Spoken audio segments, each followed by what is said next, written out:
Graham, good to see you again. Look, I know you've spoken about it already this week, but I'll start with the news of Andy's injury. Just how big a blow is that for you as a football club, and of course from a player standpoint as well for him?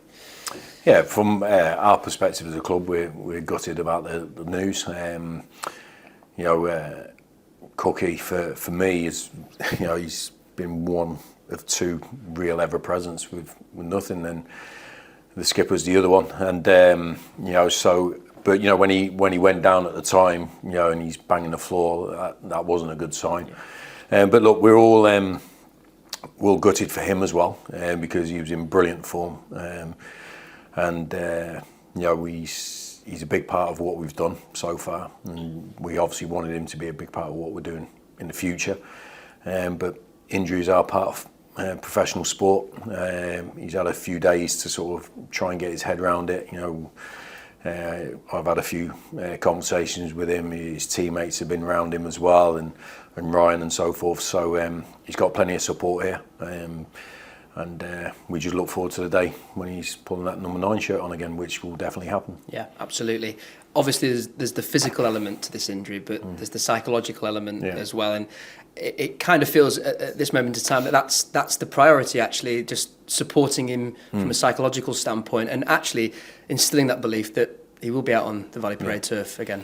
Yeah, I think it's going to be a couple of weeks until he gets his operation. So I think, speaking to him yesterday, he's a bit frustrated at that because he just wants to get on with the operation, get on with his rehab and crack on. But he's got a little period of patience he has to have now to let the knee calm down. But he's each day, when we sort of gave him the news, he was obviously devastated and really upset, but he's got slightly better. I think he's getting his head around it, but there'll be other peaks and troughs, I think, along the way, and that's me speaking as a very inexperienced person in those situations, but I've been around a lot of players that have had similar injuries, and there's a couple in our squad that he's already spoken to, and they've given me encouraging words as well. So he'll have all the support he needs, but when I spoke to him straight after it, I said, look, the discipline and the way you've looked after yourself over the last 12 months is what you need to continue now. And because he's looked after himself so well, he's in a much better position than he might have been with this injury. So I think his healing time will be quicker.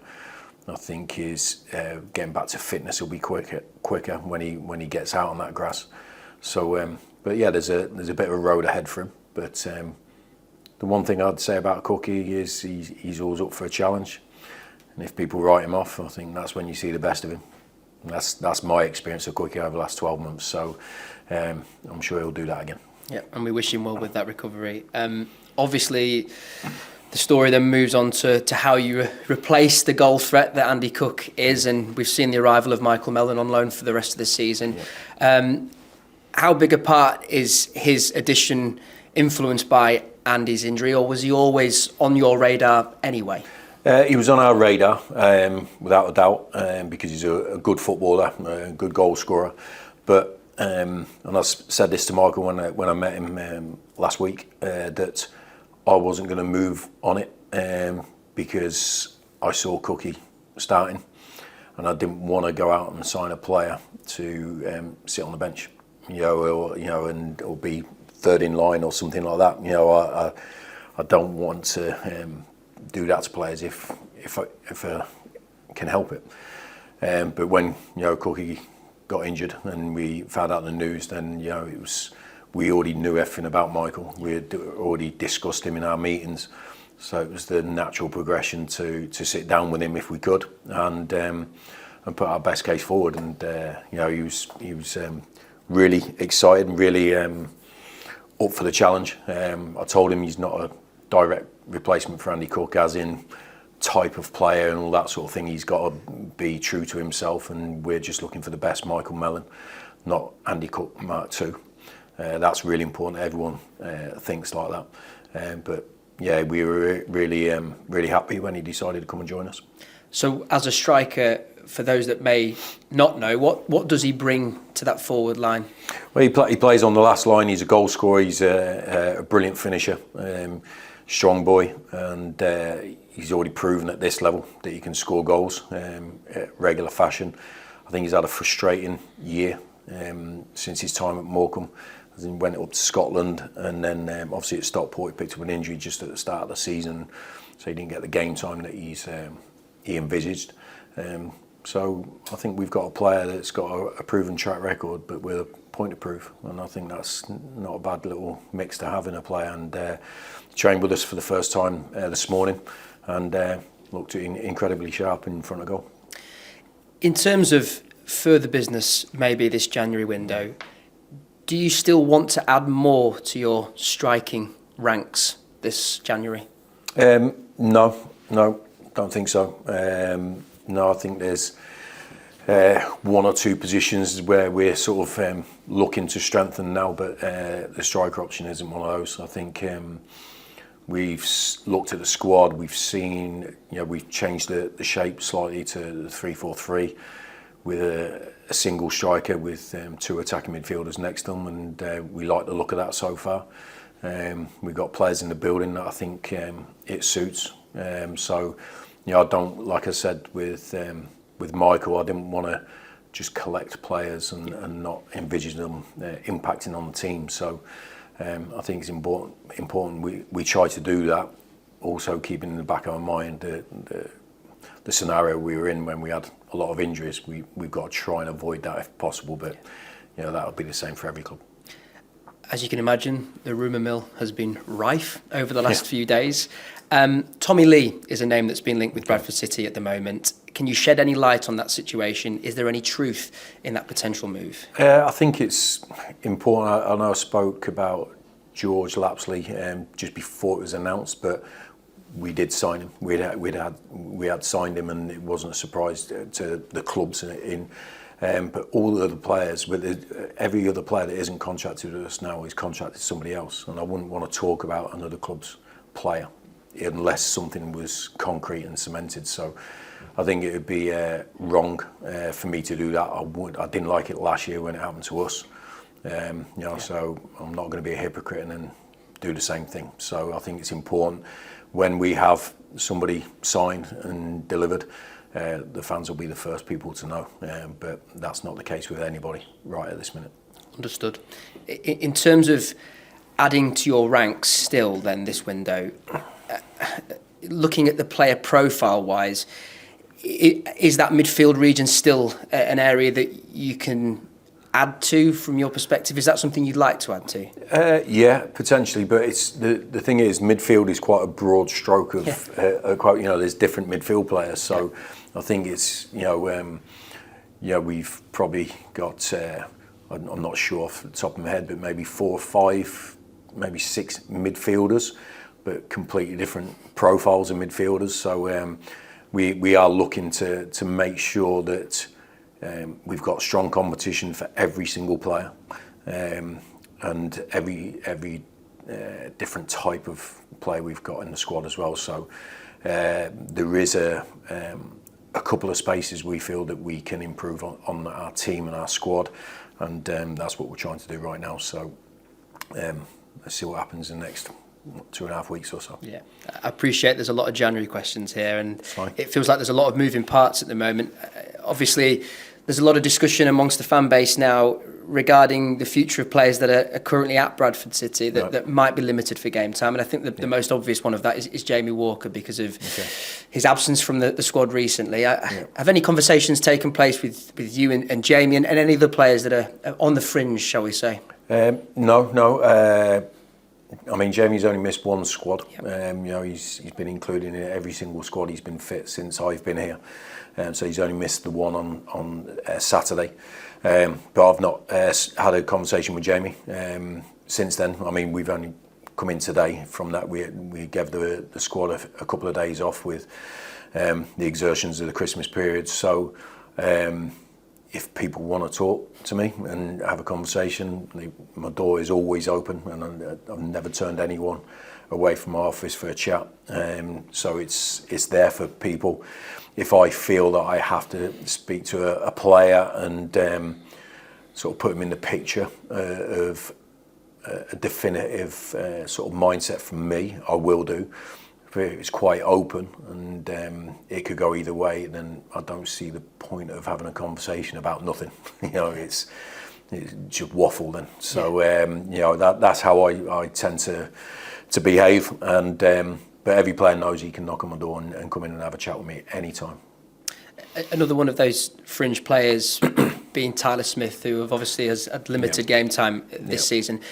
What does the future hold for Tyler at the moment?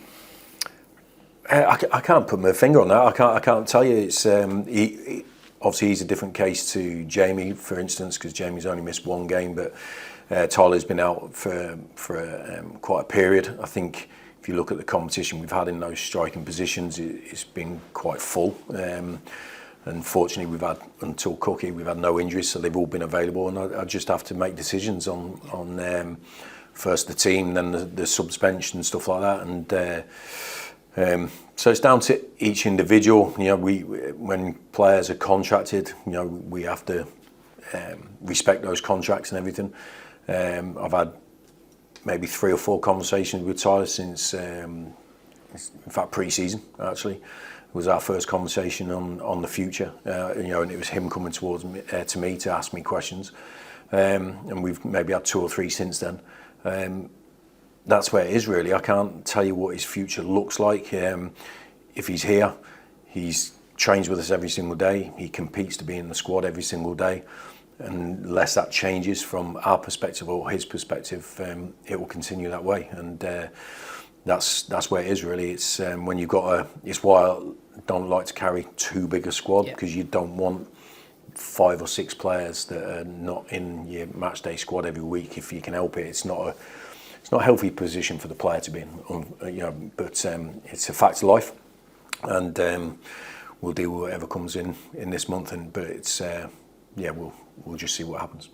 In the cases of Jack Shepherd and Jay Ben, obviously on loan with you this season, what have their parent clubs said to you in regards to seeing the season out with you at Bradford City? Well, Jay was with us to the end of the season anyway when we first signed him, so there was no clause in there about him returning, or recall I should say.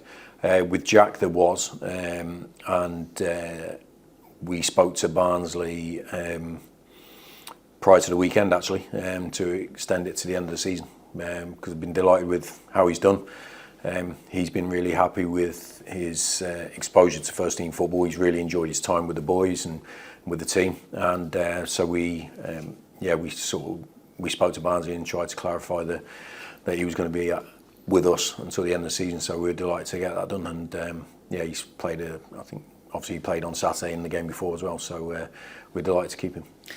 In terms of January, more generally, and I appreciate we're going on a lot now about January, but that's fine.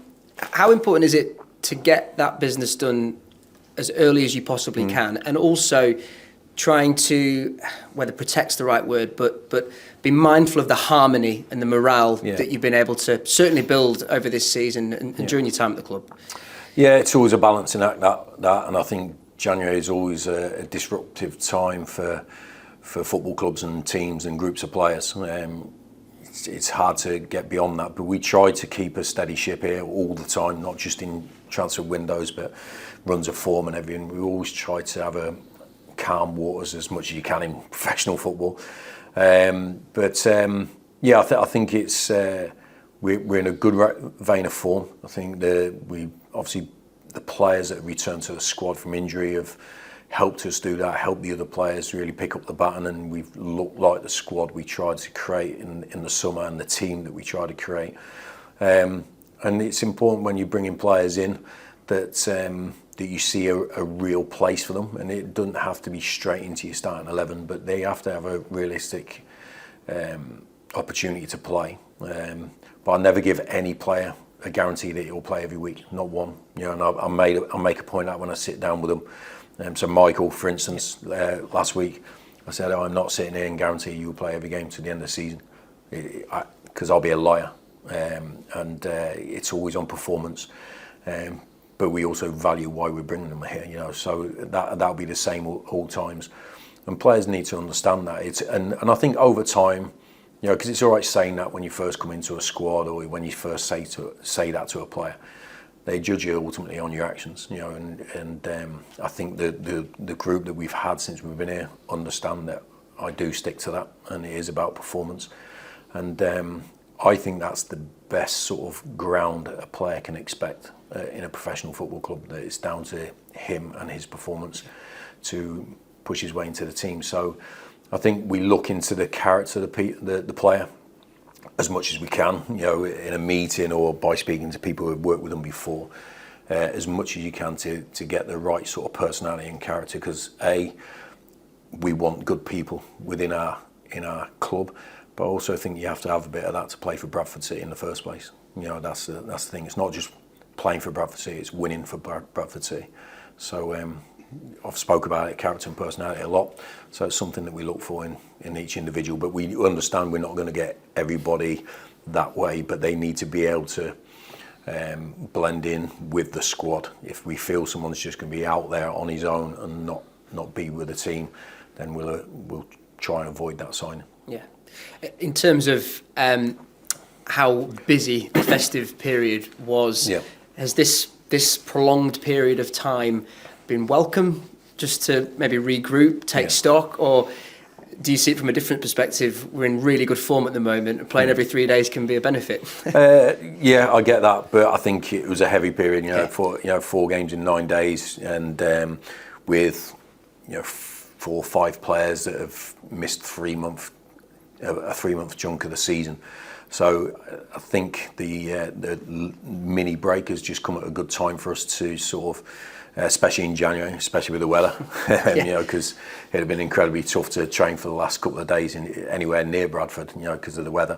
So I think it's come just at the right time. We trained today, the players were at it, they were brilliant in a different venue because of the weather, but their attitude was great. You could feel a sense of excitement and buzz around the team, but they've had 2 or 3 days away from each other and they've come back, so it's a good sign that they're buzzing to come back to work. And so I think it came just at the right time for us, to be honest, to be able to go, right, we got those players through that period, now we can just recover a little bit, and then by the time the next game comes up, they'll have got good training time under their belt, but not been exposed to the match output, which is always bigger than any training day. And obviously that next game, Villa under 21s, but at Villa Park, which just adds another dimension to it. I mean, how good an opportunity is that for the players in this squad? Yeah, I think they'll be looking forward to it. I'll be surprised if anyone's not looking forward to playing at a Premier League stadium like Villa Park. It's an amazing ground. So, but look, we're going there to get a result, and I think it's they've obviously done well to get to this stage as a under 21s team, and we've played under 21s teams in the past, and they've been tough challenges, some of those. So we'll expect the same next week. But I think the players will be itching to get there and continue the form that we've got going at the moment. I think the performance we saw against Grimsby was one of the best performances all round and throughout the game that I've seen from my team. So we have to build upon that. We can't think that was the end sort of target. I think that there's still a bit of improvement in there for us. And if we can make it in the next game, then it'll be a good output from the team. But it's a great venue to play football. I know it's a competition that you've always taken seriously, Graham, in terms of putting out a team that can win, but also giving opportunities to players that might be not getting the minutes. I think I'm right in saying the 3 players that you have brought in a cup tied for the trophy. But it does still, doesn't it, offer the opportunity to some of those fringe players? Yeah, well, I wouldn't call them fringe players, but you know what I mean, because they could have just missed the one game before and they play in. So, which I've done in the past with the previous round. So it's just that we try to keep the whole squad involved, keep them match fit, keep them having value within themselves as individuals, that we trust them, and that's why we trusted the squad over the previous 4 games in trying to rotate and not just look after individuals, but keep everybody else involved as much as we could, and keep that winning edge. So the EFL, I think it's a brilliant competition for any club at this level that competes in it. and we see it as an opportunity to do good things. So we'll be looking to do the same on Tuesday. So we'll assess the players over the next few days in training and pick the team that we feel can win the game. It won't be looking any further ahead than trying to win that game. That's great. Okay, mate. How difficult has it been with the weather to get back into training, and particularly with Cookie's injury, to build the shape of the team that you want to play forward from here? Yeah, look, we haven't been able to do that today because we were indoors on a five-side pitch, so we just had to have small-sided games and stuff like that and just get the few days of rest out of the system and get their blood going again and get that competitive edge going. But no tactical stuff. But we can, you can do a lot of work with analysis and in front of the screen and with individuals and groups, and we do rely on that quite a bit at this stage of the season in other seasons because of the weather and the difficulty of getting real training time. So it's a valuable tool to have, and we have brilliant analysts here who put together great packages for the players and really real in depth and clear. So we're really fortunate here to have those people, and I think we'll rely on that sort of source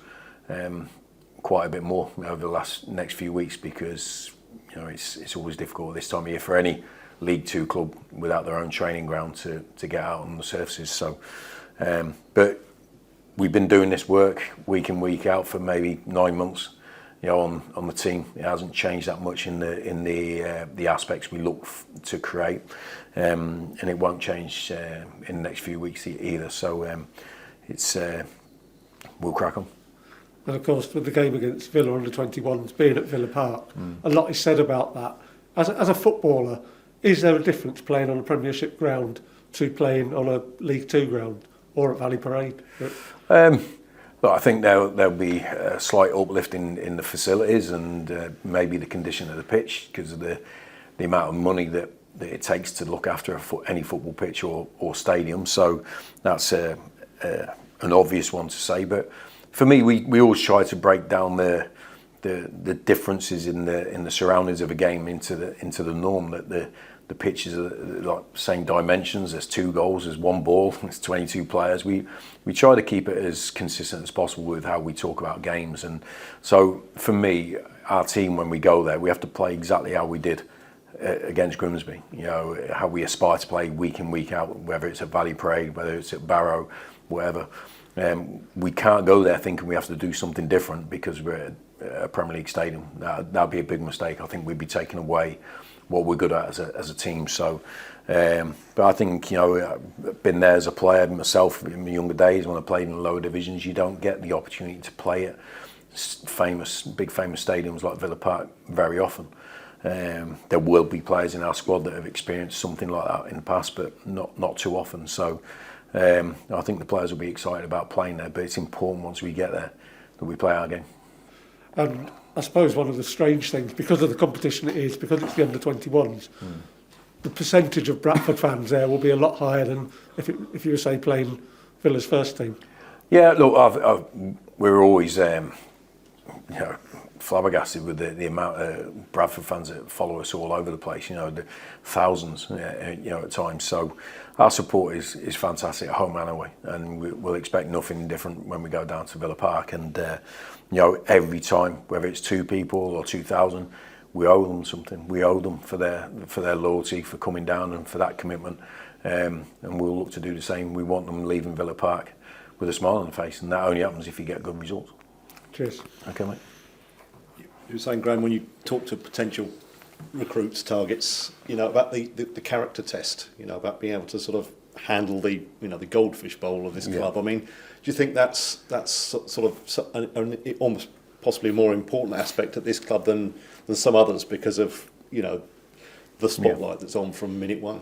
Yeah, definitely at this level in League Two, because there's other teams and clubs in different levels, that will have the same sort of thing if their aspirations or their identity is at a higher level. And I think that's obvious with Bradford. I don't think we're getting above our station by saying that. I think just the amount of support, 19,000 at league games, that's just unique in this division to us. So there is a character you need to be able to go and perform in front of that, and it's not just a hopeful crowd, it's an expectant crowd, and I think there's a difference.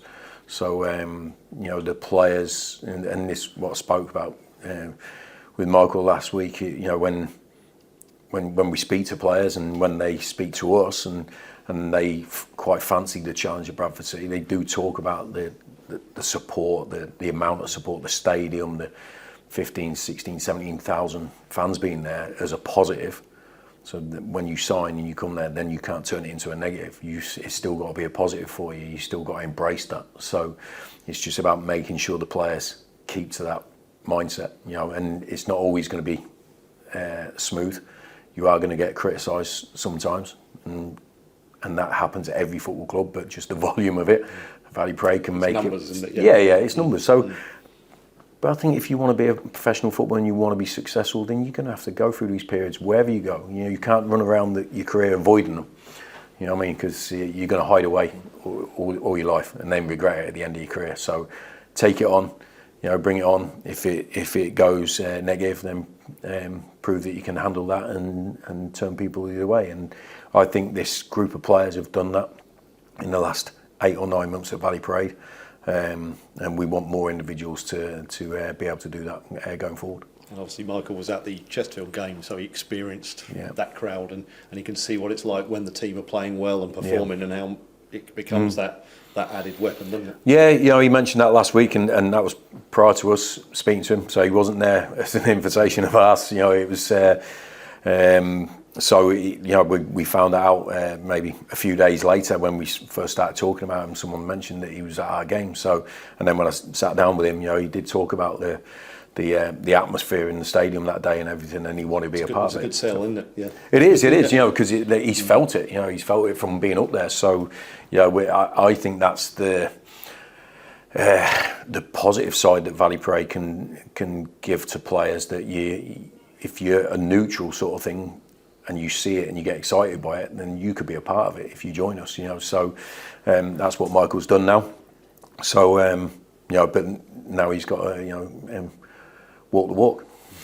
And obviously, I think right from the start, you sort of said your preference was always to play two strikers. Obviously, the way they're now, the system's evolved. I mean, some people might look at it and sort of think, well, they've only actually got one forward. There's a lot of midfield players, but in a sense, they're attackers, aren't they? It's become very fluid. Yeah, well, look, you're talking about Andy Sarcevic, who scored goals all the way through his career. Bobby Poynton, he's a forward. Jamie Walker, people like that. There's Clark Adore. These are attacking players. They're not. George Lapslie, who we've brought in as well. These are attacking players that have got a history of scoring goals. Or in Bobby's case, he has. If you look at it in his last 6 months, so it's slightly different to me because I've played 3 up front before, but it's tended to be 3 strikers. But I feel that the players we have, the squad we recruited for in the summer, with the strikers and then the attacking 8s. I think it was a smooth transition into the 3-4-3, and we can transition back to 3-5-2 if we want to, or we feel we need to. But I think when you've got your left wing back popping up, scoring goals as well, and stuff like that, I think we're getting to be the team that we wanted to create, where we weren't over reliant on Andy Cook. And thankfully we sort of looking now, unfortunately with Cookie's injury, that we've got other people in the squad and the team that can take on that baton, because I just don't think it's a healthy situation for any team to be reliant on, like I said, not just a striker, goalkeeper, whatever it is. But certainly I think people have seen that we always have an attacking intent every time we take to the pitch, and that's several players, not just one. And I suppose from opposition point of view, it poses a bit more of a threat, because whereas before, as you say, they were very much focused on Andy Cook because they know what he can produce. Yeah. Now that perhaps there's more avenues, perhaps you're going at them, and they can't sort of perhaps focus on just the one. No, maybe not. And look, I wanted to create that sort of environment for the benefit of Cookie as well, because he did get ridiculous attention in some games, which bordered on non-football, but it is what it is. And so we wanted to have those other attacking threats so people started looking elsewhere what to stop, and it freed Cookie up as well. So it wasn't just to be not reliant on him. We actually wanted him to have a better playing ground, so to speak, to score his goals. So I think that's the good teams are, I think, for consistency. have that attacking threat all over the pitch. And I think we've got that. I think we've become better at our set pieces. I think Lewis coming up with 2 goals in the last 2 games has given us that threat. Brad got 4 in the second part of last season. So I feel we've got players in there that can, Pato from midfield again. And then even if you see Lewis's goal, Richie Smallwood's 4 yards out from the goal as well, which, we had to check his nosebleed like afterwards. But that's what we want. We want our players to play with that freedom to commit to attacking areas. And it was brilliant to see Richie up there in that moment. If Lewis had squared it, I think Richie would have had a tap in. So that's what we want our team to be, sort of like all defending, all attacking, connected, and going for it. And I thought Saturday was a great advert for our team, our club, and this division. And looking at the game itself on Tuesday, obviously I think we've touched on it in terms of selection. I think you've made about 6-7 changes per games. Yeah. The fact that obviously a few players have moved on, yeah, a few players are cup tied, yeah, and you've not had a game at the weekend. Yeah. Is it unfair to sort of surmise that the squad, the starting 11 might be nearer sort of the league starting 11? Potentially, yeah, because of the you're right. The players we brought in can't play in it. They're all cup tied. A couple of players have gone who have played in it for us already, but they're not here. And yeah, the game, no game on Saturday, no league game, so it does lead towards less changes. But I still want to believe in the squad and keep them all at it, sort of thing. And I trust more than 11 players. That's the simple fact. So we will pick a team that we feel can win that game. It won't be looking towards the next game or what we've done in the past. It will be like, how can we win this game of football? So and a lot of that is how I assess training. I'm a big believer in how people train. The players know that. If a field player's been walking through training, suddenly they're out of the squad, and they ask me on the Monday why, and I'll just show them their performance in training. We have to train like we play if we want to be consistent. So a lot depends on the next few days and how the boys do. But I think whichever team we'll pick, it will be a motivated team and it will be a good one. And in terms of the game itself, obviously playing against under-21s, a bit more of a technical game, slightly different to perhaps you most week in, week out sort of. But I wouldn't say a difference in level technically. I think there's loads of real good technical footballers in League Two. I just think it's a bit more combative because there's 3 points on the table, and it's the players are more hardened to the rigours of a league season, rather than academy players. So there's a difference in their outlook. But I wouldn't say technically it's that superior to a lot of players in League Two. I think there's some real good technical footballers in League Two.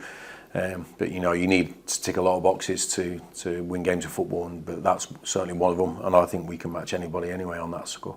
And being the last under-21 team as well, I think Villa they've got that added incentive of sort of carrying the flag in a sense. Well, look, I think if they weren't bothered about it, I think they'd have switched the game to Valley Parade or something like that. I think they're motivated to win this competition. Well, they wouldn't have switched it to Villa Park. So I think that tells us the type of game we should expect, the type of competitive level we should expect.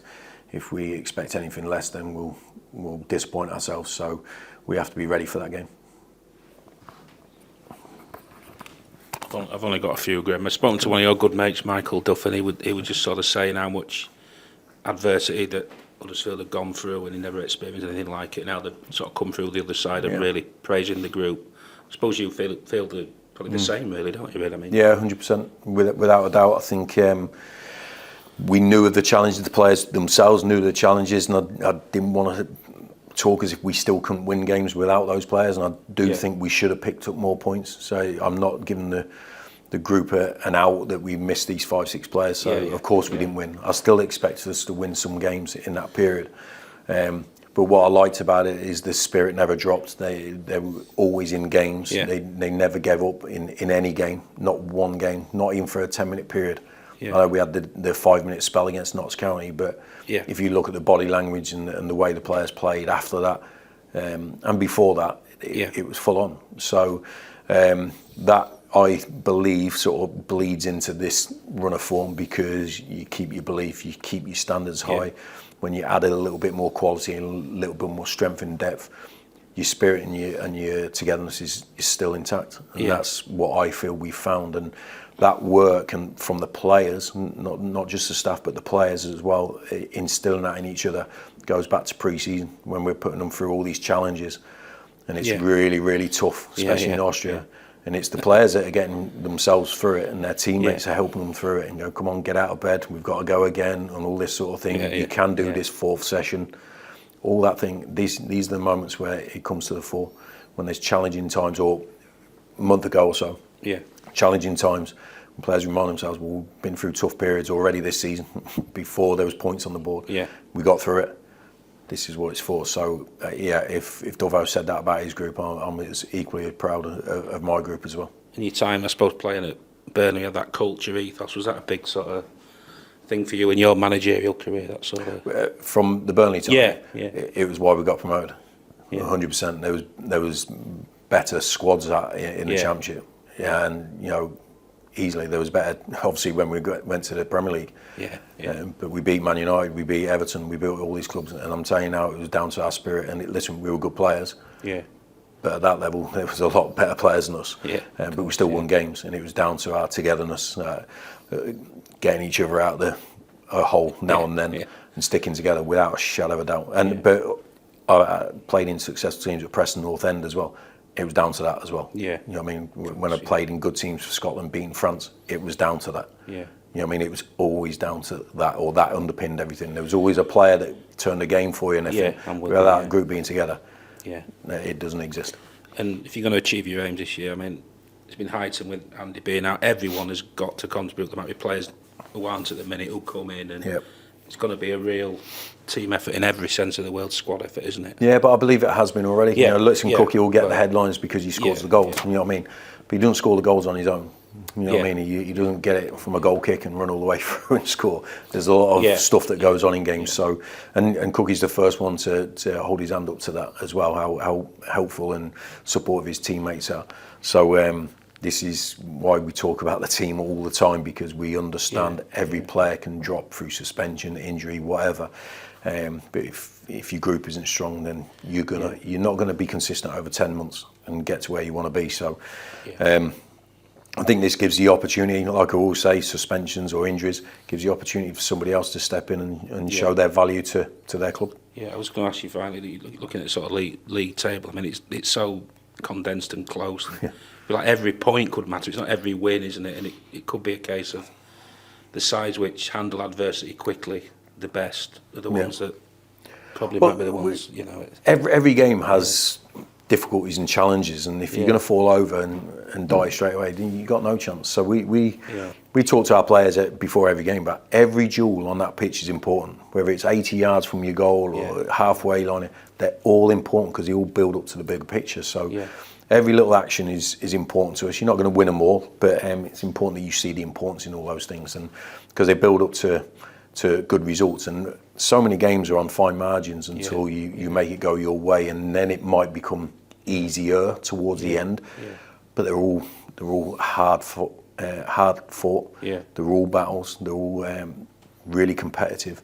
And if we match any team on that side of it, I believe we have the quality to then put our foot down and win the game. And I think that's what we showed on Saturday and the previous games that we've played in the last month or so.